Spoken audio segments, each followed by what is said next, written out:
Understanding economic fluctuations is one of the most important and challenging issues for our society. Sometimes economic conditions are good. In these good times, we work more, earn more, and consume more. But periods of prosperity often come to an unhappy end. In these bad times, we work less, earn less, and consume less. Just like a person who can get sick, the economy can experience downturns. These fluctuations of economic conditions are known as business cycles, and bad times are known as recessions. So recessions are typically characterized by high unemployment. The photo in the left was taken in 1933 during the Great Depression. Thousands of unemployed workers wait outside the State Labor Bureau in New York City to apply for federal relief jobs. The photo on the right was taken almost 80 years apart in 2009 during the Great Recession. You can see that similarly, thousands of job seekers wait in the Brooklyn borough of New York City to apply for jobs in a job fair. But things are very different during the pandemic recession and the post-pandemic recovery. Unlike previous employment troughs, we see unemployment being high. The current labor market is concerning about a high number of vacant jobs. Everywhere we visited, there are a number of vacant jobs and help wanted signs everywhere, and notices about reduced hours of operation due to staff shortages.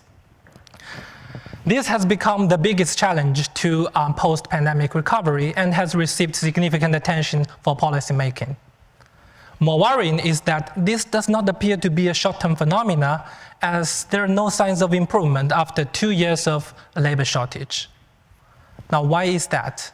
Why do we see such high number of vacant jobs nowadays? Are they newly created jobs or existing positions vacated by workers leaving the labor market? And does this distinction matter? If so, what are the policy implications? So these are the questions that I seek to answer in my research.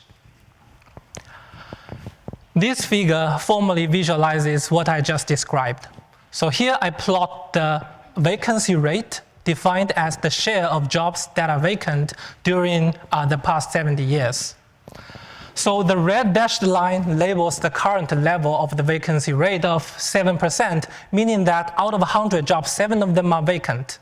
As you can see, the vacancy rate is skyrocketing and reaches a record high.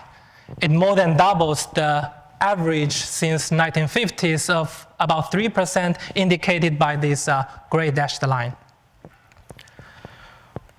This has been widely perceived as unprecedented. The first contribution of my research is actually to dig into historical data and identify two very similar episodes. So history doesn't repeat itself, but it often rhymes. The first similar episodes happened around 1918, which coincided with the influenza pandemic. So it's a very similar labor market to today. The second time happened around 1943 during the World War II, when young workers are sent overseas to serve in the military. Now, all these three episodes coincide with a big drop in labor supply in the economy, as indicated by the bottom figure, where I plot the deviation of the size of the labor force from its trend. Regardless of the underlying reasons of such big negative labor supply shocks to the economy, be it the disease or the war, we all see subsequent spike in vacancies, suggesting that employers keep the positions open when workers somehow have to leave the labor market. Actually, all these three episodes are somehow special, but even in normal times, lots of workers leave employment to go out of the labor force. In fact, even in normal times, about 3% of employed workers exit employment to go out of the labor force. Why do they do so? The two most important reasons are actually going home to take care of the family or kids, and second, going back to education or training programs. The third largest reason is retirement, which is something more permanent than the previous two. There are also significant differences across demographic groups. For the sake of time, let me highlight two differences. First, there are big differences over the life cycle where young workers are more likely to exit employment, but the reason is mostly going back to education. Prime-aged workers between 25 and 54 years old workers more likely to exit because of family care responsibilities, and older workers are more likely to exit because of retirement. Let me also highlight the gender differences. Female workers are more likely to exit employment than male workers, mostly because female workers take up more family responsibilities. So this provides a new angle in addressing gender inequality in the labor market. To sum up, this talk highlights the question of where do vacancies come from. The conventional wisdom suggests that vacant jobs reflect labor demand in the sense that employers create new jobs.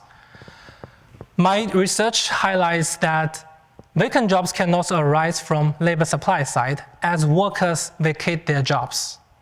Now, in my paper, I show in detail that this actually brings novel insights. First, it changes our understanding of the business cycle fluctuations of unemployment, where I show that actually the creation force accounts for about 2/3 of unemployment fluctuation over the business cycle, with the vacating force accounts for the remaining 1/3. So labor supply force and workers exiting the labor market is important to understand economic fluctuations.